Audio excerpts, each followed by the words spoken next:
dukunda kunyarwa twageza nyuguti zinonosora amatsiko yanyu duti Rwanda ibyo wamenye ko ari maneko CIA witezwe ko ambasaderi musha wa Amerika abone BBC gauza miryango ni wemera ibyegeranyo byayo yego yereka nkwero n'ikomereza ngo nubundi umuheto ushuka umwambi bitari bujyana umunyamakuru inkuru zicukumbuye za BBC gatara imiryango nako gauza miryango muri inkuru yaranditse ati Nicholas Cheka Donald Trump was nominee for US ambassador to Rwanda sent the Senate July 21st Spain 2014-2025 at CIN since January has learned status in Africa bureau as its top official. Ati Nicholas Cheka wanomwe na Donald Trump kuko ambasaderi mu Rwanda yoherejwe muri Sena ku itariki 21 Nyakanga 2026. Ati kandi uyakoze muri CIA kuva 2014 kugeza 2025 no guhera mu kwambera mu bikuru bishinzwe Afrika nk'umukuru wabyo. Beka yanaribonye mu kurwanya ubutegetsi bwa Kigali Kurex ati Washington izanye kabare umugabo uzobera Afrika azanywe mu mfuruka za strategy zo gucukura amabuye y'agaciro ubiyaga bikari. Ati ikimenyetso kirakwereka ko uyu ari we wanyawe afite kariyeri mu utasi si muri development si n'umudiplomate wihariye aje gushimangira amasezerano ya Washington yananiwe gushyirwa mu bikorwa agobeka mingingi itumvikana neza amatwi Nyarugenge. Ati 2012 kuzamura by'ingabo z'u Rwanda ziracyari murasazuba bwa Kongo kandi ba 23 iracoboye Goma Bukavu na Rubaya. Ati maze ku ibyico bine by'ibihano bya Amerika ndetse turacana biri bindi hano bizaza. Ati udangarwa bwa diplomasi y'u Rwanda bukora neza gahoro cyane iyo buhuye n'umuntu watojwe kutabwizera buhumye. Beka rwose muri make cyabaye nuko leta zunze ubumwe z'Amerika zatanze izina rya Nicholas Cheka nk'umukandida wo kuzibera ambasaderi musha mu Rwanda.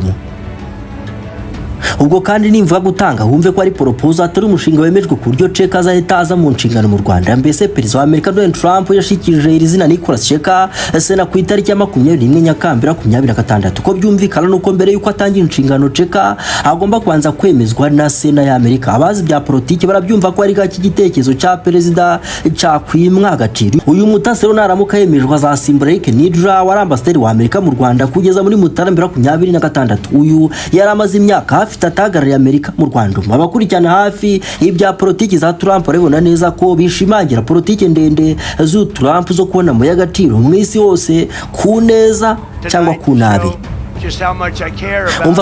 During the White House Correspondents Association dinner, US President Donald Trump joked about planning a fourth term despite the Constitution banning it. The event celebrating press freedom and journalism came 3 months after the first was cancelled by a shooting. Aba ni Al Jazeera abanyamerika ukuntu ko yandikira muri Qatar. Ntuzasanga bandika ibitanyura ababosi babo. Akana bahanga bagaruka no kwitangaza amakuru binini ari imiyora propaganda politiki.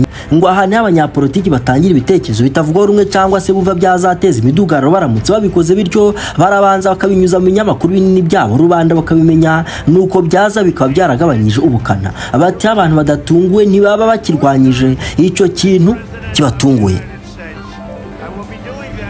Aha rero Al Jazeera banditse bati ubwo yari mu musangiro muri White House perezida wa Amerika Donald Trump asa n'udakomeje bisatebya yavuze ko aziyamamaza ku nshuro kane. Bati nubwo iteko nshinga ari kibitambamiye uyu wari umugore wo kwiziza ukwishyura ukizana kwitangaza amakuru n'abanyamakuru. Ibi byari bibaye nyuma y'amezi 3 babaye kurasana ubwo bari bagiye muri uwo musangiro n'ubundi. Ni inkuru Al Jazeera yashingiye kuri video Trump ubwe habyivugira. Iyo mikino Trump imazimo imyaka none ngo joked yabivuze kuva 2025. Ikiba gihambaye muri politiki n'ukuntu bakubwira ko ari ubwisanzure bwo kuvuga cyangwa se ubwisanzure bw'itangazamakuru ibyitwa freedom of expression, nyamara hari ingingo uvuga bakawucecekesha. Nk'ubwo Trump wizizaga ibyo ngibyo yikumye Fox News, Wall Street Journal, yihaniza Tucker Carlson n'abandi nka Meghan, yewe ni benshi cyane.